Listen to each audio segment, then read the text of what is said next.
Muy bien, profes. Tenemos que tener dominio, forzosamente, si estamos frente a un grupo de situaciones de carácter pedagógico. Comentabas un momento, no basta nada más la propuesta curricular, sino esas definiciones o esos conceptos que debemos de tener como si fuera la tabla del 2, un docente, no podemos hacernos a un lado y lo tenemos que abordar el día de hoy para darle certidumbre hacia donde queremos llevar nuestro proyecto de robótica educativa en este caso. Profes, ¿en qué corrientes pedagógicas se fundamenta el modelo educativo actual? Humanismo y constructivismo son las dos corrientes pedagógicas sobre lo cual se está fundamentando el modelo educativo actual. Y tendría que ser en todos los niveles educativos, pero vamos a enfocarnos en educación básica. Desde preescolar hasta lo que es bachillerato, forzosamente se tendrían que centrar planes y programas de estudio en estas dos corrientes pedagógicas. Tendríamos que estar analizando, no sé, a todos los especialistas y duchos en estas áreas, pero bueno, no es el caso. Únicamente es entender qué es humanismo y qué es constructivismo. Vamos a empezar con humanismo. Hablar de una educación humanista implica hacer referencia a aquel tipo de educación que pretende formar integralmente a las personas como tales, a convertir a los educandos en miembros útiles para sí mismos y para los demás miembros de la sociedad. Y entonces, en pocas palabras, la educación humanista, profes, tiene que ver directamente con el fomento de ¿qué? Valores, el aprecio a la cultura, desarrollar todas las áreas posibles en el ser humano, no nada más irnos a lo intelectual. Entonces significa, fíjense, les voy a poner un ejemplo. Tenemos una persona que tiene maestría, tiene doctorado, ya hizo 2, 3 situaciones de intercambio en otros países, llega a nuestro país y lo primero que hace regresando al país es: indio, quítate, no me toques, hazte para allá porque hueles feo, yo ya pertenezco a otra élite, tú no deberías de ni siquiera verme a la cara porque yo merezco mucho. ¿Significará entonces, profes, que el desarrollo humanista de esta persona va o corresponde con su desarrollo intelectual? Pues obviamente que no. Tendríamos una disparidad completamente en lo que es él como ser humano y en lo que sabe, en ese cúmulo, en ese contexto en el que se convirtió a través de los años por su perfil académico, por su acervo cultural, entre comillas, ¿no? Entonces, la educación humanista nos permite establecer para los terrenales, para los comunes, es el fomento de valores. Éticamente pudiéramos entrar en una controversia, bueno, sí, es que sí, profe, pero es que muchas veces el fomento a valores tiene que ver con un enfoque a la parte religiosa, y yo no estoy muy de acuerdo. Perfectamente entendido que muchas de estas cuestiones de carácter moral tienen una correlación directa con la parte formativa en la religión, ¿no? Mucho tiene que ver la familia, cada uno de nosotros, el dogma que se profesa en cada familia, etcétera, etcétera. Pero bien importante, sí tenemos ciertas limitaciones, ciertas reglas que vienen muy enfocados a los derechos humanos, ¿no? A los derechos del niño, a los derechos de la mujer, a los derechos del hombre, etcétera, etcétera, etcétera, a los derechos y obligaciones de un estudiante. Todo viene muy bien establecido en un contexto en donde necesariamente el ser humano tiene que ser para sí mismo y posteriormente, ser para los demás.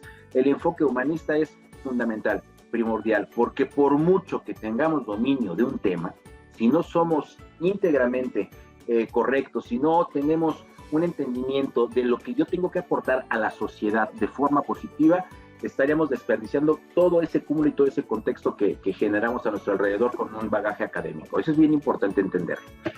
El otro punto, el constructivismo dentro de la pedagogía. Vamos a inclusive marcarlo. Es un proceso dinámico de enseñanza donde la participación del sujeto tiene un papel protagónico en el momento de aprender. El objetivo a alcanzar será entregar al estudiante herramientas que le permitan resolver cualquier situación problemática. Así las ideas se modifican todo el tiempo y el estudiante sigue aprendiendo. En pocas palabras, ya tengo conocimiento de quién soy, me acepto tal y como soy, tengo que ser algo propositivo para la sociedad, pero ahora sí viene ese acervo que yo tengo que integrar a mi contexto cognitivo para poder seguir aprendiendo y para que en el momento en que tenga yo una problemática de cierta índole, de cierta característica, yo pueda sacar de ese cúmulo de conocimientos que tengo ya en mi acervo cultural, en mi nivel cognitivo, para poderle dar utilidad y poder resolver el problema que se me esté presentando en ese momento. En pocas palabras, el constructivismo va muy enfocado al desarrollo de qué, profesores. ¿Qué me puede decir? ¿Al desarrollo de qué? O se enfoca al desarrollo de competencias. ¿Quién me puede decir qué es una competencia educativa? Inclusive regreso acá con ustedes. ¿Quién levanta la mano? ¿Qué sería una competencia educativa en el índole educativo? Maestra Lisette. Pues son las habilidades que el alumno debe de tener al concluir su educación básica para que ya cuando se enfrente a la vida real él sea capaz, como dice, de resolver problemas.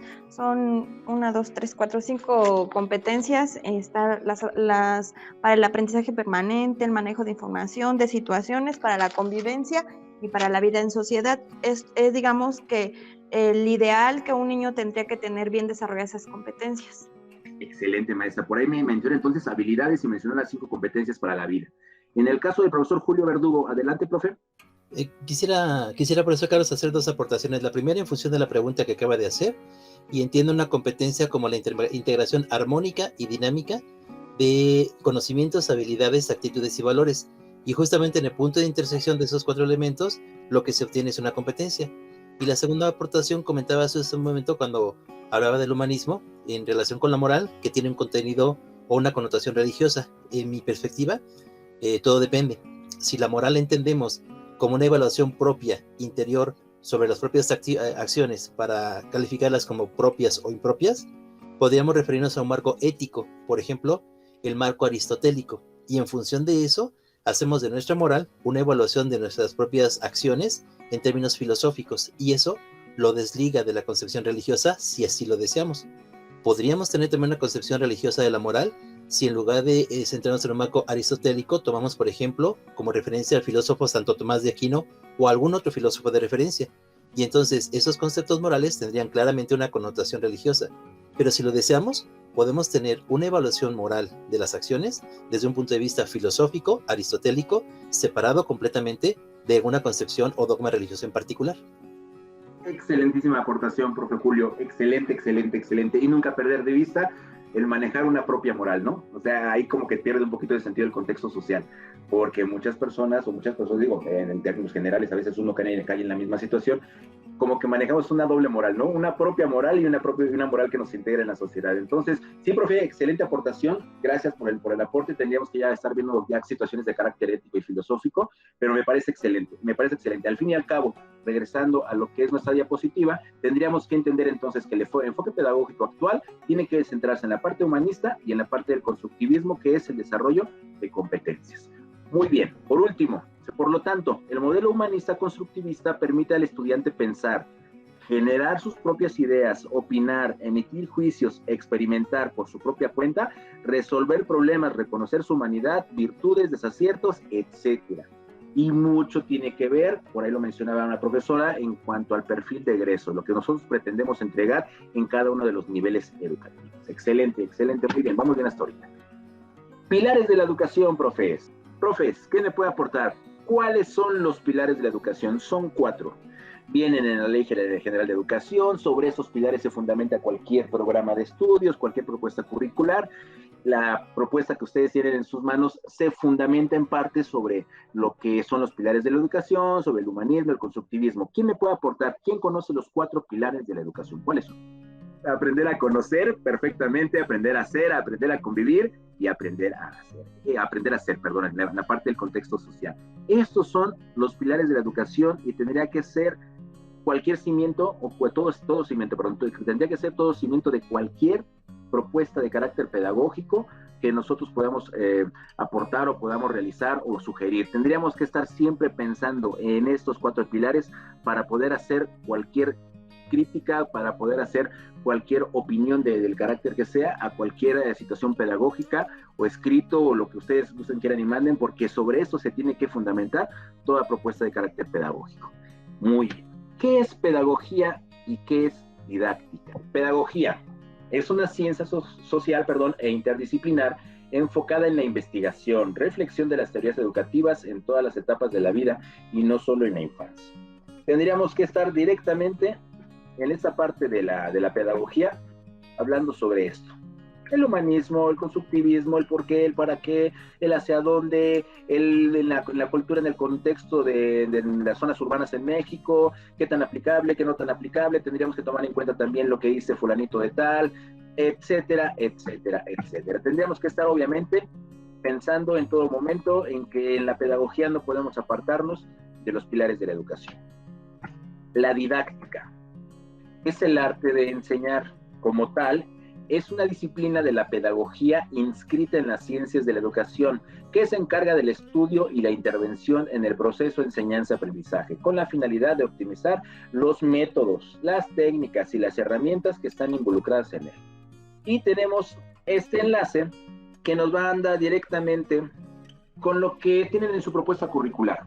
En las páginas 3, 4 y 5, donde hablamos de la taxonomía de Bloom y el porqué y el propósito del taller y la finalidad, netamente, por favor, profes, estaríamos hablando de la parte pedagógica, que nos da el sustento al por qué el contenido escolar, por qué se va potencializando desde la parte electrónica analógica hasta la parte de programación, por qué todo lleva como un seguimiento continuo y progresivo. Toda esta parte del por qué se formuló el programa de esta forma tiene que ver completamente con el contexto de la pedagogía. Ahora, si nos vamos al contexto de la didáctica, profes, las 3 metodologías que proponemos, que están en la página 3 y obviamente en la 35, 37, 38, las 3 metodologías, que es reporte de proyecto, que es análisis sistémico, y que es la propuesta solución de proyecto técnico y su implementación, tendrían que ser netamente la parte de la didáctica. Los medios por los cuales nosotros estamos hasta cierto punto llevando al chico a la proyección, al descubrimiento, al desarrollo de habilidades, de competencias. Estas metodologías tendrían que ver directamente con la parte de la didáctica y todo el enfoque del por qué se generó cada estructura, cada tema, cada contenido, cada actividad tiene que ver directamente sobre el enfoque humanista y constructivista. Me regreso nuevamente a nuestra diapositiva. Importantísimo, nos regresamos un poquito, no hay problema. Importantísimo entender entonces que lo que nosotros construimos, el desarrollo de competencias, lo que nosotros enseñamos, lo que nosotros mediamos, lo que nosotros fomentamos, lo que etcétera, en la parte académica, tendría que estar, no sé si a la par o un nivel abajo, en la parte de formación de valores, que principalmente estando en la educación básica es esencial, es parte intrínseca de nuestra labor docente todos los días. Y tendría que estar, vuelvo a repetir, a la par de lo que nosotros queremos transmitir, que a veces es, si nos apasiona, nos encanta, nos gusta, sí, yo quiero que aprenda, yo quiero que haga, yo quiero que deshaga, yo quiero que arme, pero a veces nos olvidamos de esa parte tan importante que es la formación del chico. Nada más como aportación, están a la par, tanto la parte académica como la del desarrollo de valores en nuestra función docente. Muy bien, vamos ahora con inteligencias múltiples. Empezamos con la verbalingüística, digo no porque sea la más importante o la primera, o sea en desorden. Continuamos con la lógico-matemática, interpersonal, intrapersonal, naturalista, visual-espacial, corporal-kinestésica y la musical. En este caso vienen 8. Yo me acuerdo anteriormente con el conductismo como propuesta pedagógica que nos rigió nuestro sistema educativo en México durante muchos años, yo creo que a nivel mundial también, pero nosotros como vamos en desfase para el país tercermundista, pues obviamente, ¿no? Vamos desfasados también en las corrientes pedagógicas. A mí me tocó mucho tiempo lidiar con maestros que yo tuve en el carácter conductista, inclusive mi formación académica principalmente fue en el Politécnico y todavía recuerdo aquellos docentes que medían la inteligencia de un chico con la habilidad para hacer cálculos matemáticos. Les voy a decir el concepto o a qué se refiere la inteligencia y ustedes con su micrófono abierto me dicen a cuál estoy haciendo referencia, por favor. Es aquella habilidad que nos permite argumentar, dar juicios de valor, que nos permite defender un punto de vista. ¿Cuál sería? Verbalingüística. Verbalingüística. Aquella habilidad que me permite, que me encanta bailar, que me encanta disfrutar una buena película, me quedo en una pintura. ¿Cuál sería? Musical. Musical. Aquella habilidad que me permite decir, tengo que caminar hacia la derecha, hacia 3 cuadras y luego caminar hacia la izquierda para abordar mi camión. ¿Cuál sería? Visual espacial. Aquella habilidad que me permite aceptarme tal y como soy. Intrapersonal. Aquella habilidad que me permite integrarme y convivir con los demás. La interpersonal. Aquella habilidad que me permite sentirme parte de un todo y que no soy más ni menos que cualquier ser humano que habita en este planeta. Naturalista o ambientalista. Exactamente. aquella habilidad que me permita llevar las cuentas de lo que compra mi mamá en el supermercado y le digo, mamá, aproximadamente vas a pagar 1,300 pesos. ¿Cuál sería? Lógica, matemática. Muy bien. Ok, creo que ya hasta cierto punto queda bien entendido esto. La parte corporal kinestésica pues es la habilidad, ¿no? Para poder realizar ciertos gestos técnicos en diferentes actividades del ser humano. Y en este caso, pues nos interesa mucho el manejo de herramientas. Importantísimo, como enfoque en robótica educativa. En robótica educativa tenemos que, obviamente, enfocar, apoyar a aquellos chicos en donde tienen ciertas deficiencias, porque, por ejemplo, puede ser muy bueno en la matemática y puede hacer muy buenos proyectos, pero si no tiene un respeto por el medio ambiente, definitivamente estamos truncando, ¿no? O estamos limitando el crecimiento de un ser humano. Tenemos que enfocarlo que el desarrollo de la tecnología tiene que ir sobre los proyectos sustentables y tiene que defender en todo momento la parte naturalista. Soy muy bueno, soy muy ducho, pero ¿sabes qué? A mí ni que me venga mi amigo de aquí de junto a la banca, porque si él no quiere estudiar es un tonto y yo soy muy fregón y no me interesa enseñarle, no me interesa en absoluto compartirle el conocimiento, porque a mí me costó mucho trabajo y él es un flojo. Y empezamos a ver tantas características, tantos ejemplos en nuestro día a día, que nos vamos dando cuenta que hay chicos que son sobresalientes, que van muy enfocados o tienen todo para ser contadores, de ser esto, ser lo otro, pero tenemos que estar apuntalando aquellas inteligencias en donde tienen ciertas deficiencias. Y es un desgaste docente, profesor, es un trabajal enorme, pero viene la parte humanista. Tenemos que desarrollar, tenemos que entregar a la sociedad seres humanos lo más viables y posibles de integrarse de forma positiva, no negativa. Entonces, en nuestro curso de robótica educativa, pues obviamente tenemos el espacio para que todos en conjunto tengan un entendimiento del mundo que los rodea, pero que creen, también es nuestra obligación por ética, por esta situación de ser parte y esencial del desarrollo de los alumnos. Si estamos encontrando garbanzos de a libras, profe, que wow, este chico es un genio, este chico en el área de la parte de ingeniería, en la parte de lo que es la esencia de la robótica, puede ser muy bueno. También es nuestra obligación empezarles a dar esos espacios para que el chico tarde que temprano pueda cambiar este país que tanto lo necesita. Les comentaba por ahí en el curso de la Junta, bueno, en la Junta previa. Es importantísimo también entregarles o darles un espacio a aquellos chicos que tienen algo extra, que nos están demostrando algo extra, muchas habilidades en nuestra área, que eso no nada más se van a quedar con el entendimiento del mundo que los rodea. Estos chicos lo pueden modificar tarde que temprano. Entonces es bien importante también abordar este punto. Bien, pasamos a tipos de aprendizaje, profe. ¿Cuáles son los tipos de aprendizaje, por favor? ¿Quién me puede decir?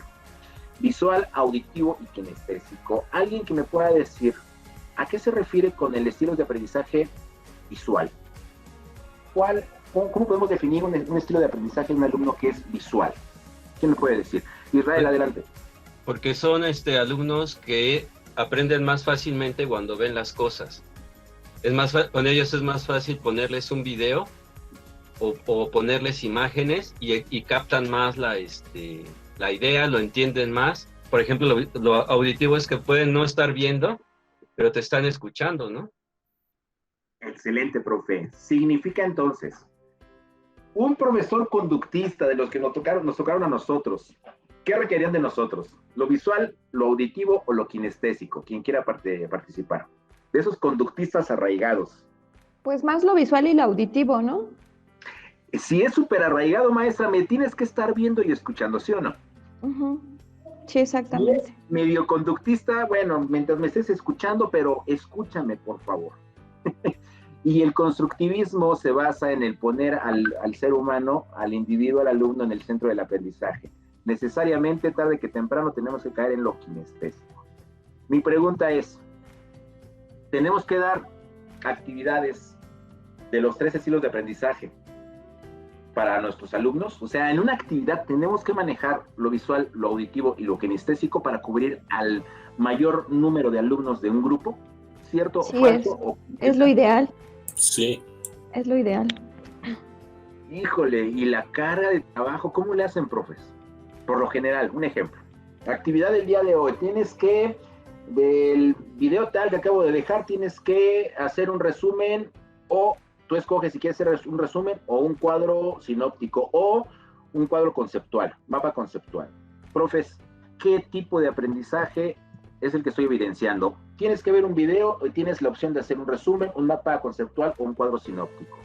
¿Qué piensan al respecto? ¿Qué estoy qué estoy atacando o qué estoy utilizando o cuáles alumnos me van a poder realizar esta tarea y cuáles no? Pues los tres, porque ver, observar el video y el kinestésico es hacer el cuadro. Profe Julio. Profe, yo creo que lo ideal es desarrollar todas, sin embargo, en la práctica, en el diario hacer, yo veo muy complicado que a través de un solo aprendizaje esperado, en un solo momento didáctico, abramos la posibilidad para entregar diferentes productos o diferentes evidencias para cada uno de los distintos tipos de aprendizaje, porque el problema queda en cómo evalúas cada uno de ellos. Para una sola actividad, una sola evidencia, te van a entregar diferentes tipos de trabajo. Y entonces la carga para calificar todo eso va a ser enorme. Y estamos hablando solo de un aprendizaje esperado, de los muchos que hay que cubrir. Mi postura es más bien que a través de los distintos contenidos que hay que revisar, hay que ver cuáles permiten favorecer unos u otros estilos de aprendizaje para que en conjunto una secuencia didáctica completa me permita haber trabajado los diferentes estilos en algún momento. Pero no me parece que sea práctico, o por lo menos yo no lo aplico así, que para un solo aprendizaje en una sola actividad diversifiques de tal suerte los posibles productos que deban entregar tu evidencias, porque me complico la evaluación, no acabaría nunca de calificar. Profe Julio, lo que acabas de comentar me parece excelente, muy asertivo. Realmente, por eso les decía, seguros que vamos a lograr manejar todo tipo o abarcar a todos los tipos de aprendizaje de nuestros alumnos con las actividades. La bronca está en la revisión, la bronca está en la evaluación, en la retroalimentación. Y tenemos que empezar a sacar el colmillo, ¿sí? De buscar instrumentos de evaluación que sean lo más prácticos, los más viables, los más asertivos para poder yo tener un reflejo de hacia dónde voy a redirigir o dónde voy a tener que apuntalar el proceso de enseñanza-aprendizaje. Porque para mí muchos profesores, y en las juntas de consejo que tengo yo en mi escuela, de veras que a veces me tengo que apretar los dientes en cuanto a ver la evaluación como una estira y afloja entre el docente y el alumno, entre si no me entrega está reprobado, entre si no me cumple, conmigo no pasa, entre si no me entrega estas actividades, ¿cómo es posible? Porque los demás sí entregaron y no, y como que es un látigo, como que es un sartén por el mango, de aquí te tengo agarrado, ¿no? Cuando yo considero que lo más importante de la evaluación tendría que ser la retroalimentación que tengo que hacer a mi aplanación, a mi quehacer docente, en donde tengo que prepararme más, estoy viendo que este grupo es más kinestésico que auditivo, ¿por qué no en lugar de proponer estas actividades reformulos? Pero es una chambísima, es enorme, es un trabajo enorme el estar atendiendo toda la diversidad de estilos de aprendizaje. Pero ¿qué creen? Con lo que vamos a ver en el video, en las sesiones, los videos que son las clases, y hace rato me faltó un comentario por ahí el profesor Bernardo me comentaba si podíamos hacer como un extracto de los videos o poner puntualmente poner en la parte del video donde está tal asunto. ¿Qué creen, profes? Me agarraron en curva, pero ya recordé por qué las clases vienen enfocadas así tan largas o tan detalladas. Es que las clases que están grabadas no son para el docente, son para el alumno, son enfocadas en el alumno. Entonces, por eso es el desarrollo tan puntual y tan exacto de los contenidos que estamos viendo en los videos, porque va dirigido al alumno. Entonces, ustedes tienen ese instrumento, ese material didáctico para poder trabajar en donde perfectamente estamos trabajando lo visual y lo kinestésico. Y en el momento en que el chico empieza a hacer sus circuitos, empieza a desarrollar, a agarrar pinzas, desarmadores y empieza a construir, a fabricar, estamos atendiendo ese mundo kinestésico. Y el instrumento de evaluación que van a ver ustedes más adelante, que es para estar verificando el avance de los alumnos o el grosor del grupo, cómo vamos avanzando respecto a lo que tenemos establecido en tiempos, etcétera, ese instrumento de evaluación cubre perfectamente todo lo que estamos mencionando, lo auditivo, lo visual y lo kinestésico. Trabajo por proyectos y aquí viene lo que es STEAM, lo que es Aula Maker. La S de STEAM, de los duchos que ya vi que hay varios en STEAM. ¿Qué significa la S de STEAM? Science, ciencia. Ciencia. La T. Tecnología. La E. Ingeniería. La A. Arte. Y la M. Matemáticas. Ok. Nuestros chicos en primer grado, en el primer ciclo escolar que abordemos de la robótica educativa, porque pueden ser chicos de alumnos de tercer grado, pero que este sea su primer año de robótica, pues son chicos del primer nivel. Tengo un circuito como los que ustedes van a hacer a partir de la siguiente sesión. ¿Me pueden decir en dónde están involucradas las ciencias o qué ciencias vemos involucradas al armar ese circuito? ¿Alguien que quiera abrir su micrófono? Física. Química. ¿La física en dónde? En los valores. Conducción de electricidad, Exactamente. el motor girando, Exactamente. la resistencia variable, el potenciómetro, Voltaje. La pila. Química. la pila, Biología. ¿De qué tipo a qué tipo de energía, profe? pues es química, energía química, energía eléctrica, pero ahí hay metales, hay Líquido. materiales diferentes que corresponden a la física, son los elementos químicos. Excelente, profe. Tecnología. ¿Qué es la tecnología en sí? Bueno, a lo mejor una definición así un poco simplista vendría a ser la aplicación de los principios científicos a la vida real para la resolución de problemas técnicos, ¿no? Exactamente, y al decir tecnología estamos creando, estamos innovando y tenemos que involucrar a los famosos insumos y a los medios técnicos. Tenemos que manejar herramientas, tenemos que manejar maquinaria, equipo, conocimientos. ¿Qué herramientas hemos involucrado al desarrollar este circuito? Hay pinzas para cortar cables. Sí. Ahí no se está soldando porque está el protoboard, pero en un circuito pues se tiene que soldar un cautín. Técnicas de fabricación involucradas. Sí. La soldadura. Aquí no hay soldadura todavía, pero hay ensamble. ¿Dónde hay ensamble? ¿Quién me dice dónde hay ensamble? Insertar los jumpers. El clip de El jumper en la pila y el broche, ¿ya vieron? Sí. Hay una técnica de cableado. ¿Qué entendemos por técnica de cableado los duchos en esto? El conocimiento del uso del protoboard y la colocación de los dispositivos electrónicos. Con eso me quedo perfecto. Vámonos con la parte de ingeniería. ¿Ingeniería a qué se refiere? Va muy pegado con la tecnología, ¿no? Cuando tenemos medios técnicos, insumos, podemos crear. Y el circuito, ¿qué creen que haga este circuito? Hace girar un motor de forma variable con el potenciómetro. Excelente, profe. Tenemos un control de velocidad de un motor y ahí está la ingeniería. Las artes. ¿Cómo involucramos las artes aquí? El diseño del circuito, ¿no? Y El diseño del circuito. Exactamente, profes. Cuando nosotros ponemos a un chico a desarrollar un proyecto y vas a hacer tu insecto y vas a ponerle un botoncito, el chavito, el niño, el alumno, la alumna, ¿qué creen? En su mente está recreando una imagen que quiere llevar a cabo. Y eso es arte. El arte es la parte de crear desde una perspectiva de mi idea la voy a plasmar en algo. Esa es la parte artística y el diseño del circuito es una situación propia de cada quien. Alguien pudo haber puesto la pila a la izquierda, alguien la pudo haber puesto a la derecha, alguien el motor lo puso con unos cables más grandes y le puso una hélice para que se vea girando, porque así lo proyectó su mente. Desde un principio hubo una imagen en su mente para hacer su diseño. Y por último, las matemáticas involucradas, ¿dónde están? El cálculo de la resistencia, cálculo del voltaje. corriente. ¿Cuánto vale la pila? 9 voltios. El numerito del transistor es 39N04, el cable morado lo tuve que cortar en 4 o 5 centímetros, etcétera, etcétera, etcétera. Regreso con ustedes rapidísimo. ¿Hay un micrófono por ahí abierto? No lo cerramos. Ok, gracias, profe Vidal. Profes, ¿se dan cuenta que el modelo STEAM ya lo venimos manejando desde hace mucho tiempo? Créanme que la mayoría de ustedes está trabajando STEAM desde hace años. Obviamente, ¿no? Cuando se le da cierta formalidad o cuando tiene trascendencia, un concepto, una idea, una visión de las cosas, pues obviamente se hace global y le ponen un nombre y ponen una diferenciación, ciencia, tecnología, ingeniería, pero créanme, profes, que esto lo venimos haciendo desde hace mucho tiempo, principalmente los maestros de talleres.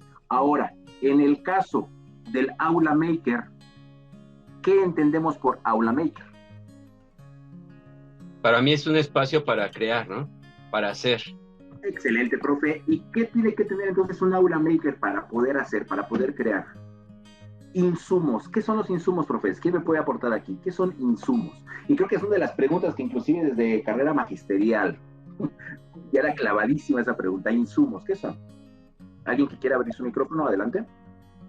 Pues es la materia prima, ¿no?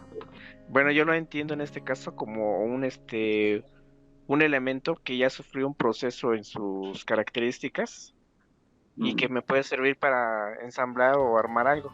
Una materia prima no sufre cambios en su estructura, como tal es algo natural, como por ejemplo el petróleo es una materia prima. Ya su insumo ya es lo que ya obtengo del petróleo, la gasolina, los plásticos, o sea, todos los elementos que yo puedo obtener de ese, del petróleo B. Así yo lo entiendo como materia prima y como insumo. Perfecto. Profesor Jacob. En talleres de tecnología de secundaria, nosotros un insumo lo vemos como todos aquellos elementos necesarios para desarrollar un proceso técnico. En este caso, casi siempre se enfoca a la producción, o sea, puede ser, además de las materias primas, la maquinaria, el equipo, las instalaciones, puede ser el capital humano, la mano de obra, pero el conocimiento para hacer las cosas, el financiamiento, capital que se necesita, no solo son las materias primas, desde el punto de vista de cómo lo vemos en secundarias técnicas, en el área de tecnología y bueno, en general en tecnología. Son todos esos elementos que necesitan para desarrollar algo, lo diría así de manera general. Entonces, por ejemplo, si yo voy a hacer algo de plástico, pues sí, necesito no solo el plástico, sino la maquinaria, la energía, el conocimiento para hacerlo.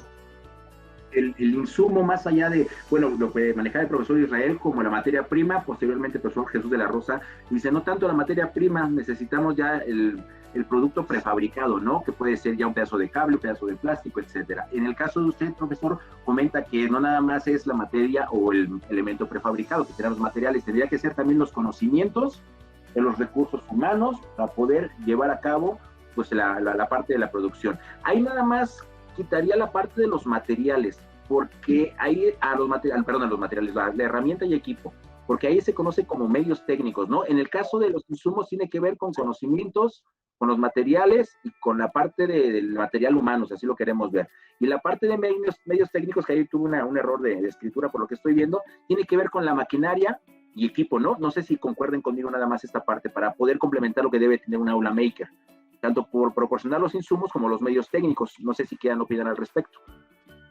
Bueno, nada más hacer esa diferenciación y tendríamos los dos espacios, o mejor dicho, los dos panoramas que podemos nosotros integrar para trabajar por proyectos, ¿no? Lo que mencionaba el profesor Julio, muy bien mencionado, muy bien dicho, que todo esto como medio para llegar a un propósito es obviamente lo que está en boga, ¿no? Lo que actualmente es lo que podemos manejar para poder establecer la dirección correcta hacia los proyectos que vamos a trabajar en esta clase, y el aula maker, pues los insumos y los medios técnicos que tenemos que proporcionar para los chicos. Por favor, dudas, preguntas, comentarios acerca del curso. Fue su primer acercamiento. Yo les había comentado que esta sesión iba un poquito cargada en la parte teórica, porque tenemos que ver hacia dónde vamos a llevar a buen puerto nuestra propuesta curricular. De verdad, me encanta el equipo de trabajo que tengo aquí en el grupo. De verdad, se nota inmediatamente el bagaje de varios de ustedes a través de los años, de cómo van actualizándose, de cómo manejan algunos términos. Me encanta, de verdad, eso es importantísimo porque todos nos retroalimentamos. Yo estoy al frente de lo que es la sesión, pero no soy un todólogo. Afortunadamente estamos en el día a día igual que ustedes y entre todos estamos haciendo una comunidad de aprendizaje que empieza el día de hoy y que va a pasar mucho tiempo, que espero nos sigamos viendo porque son más actualizaciones, más niveles. Vamos a estar completamente en apoyo continuo para poder impartir nuestras clases y obviamente no en poder darle certidumbre a sus proyectos de robótica en sus planteles o sus proyectos de robótica, si se quieren iniciarlos por fuera de un plantel educativo, pues también pudiera ser viable, ¿no? Con todo ustedes lo que van a aprender. Quédate con nosotros, suscríbete por favor, invita a tus amigos de tu escuela que se suscriban al canal, dale like y vamos a iniciar por este maravilloso viaje de la robótica educativa y mecatrónica educativa.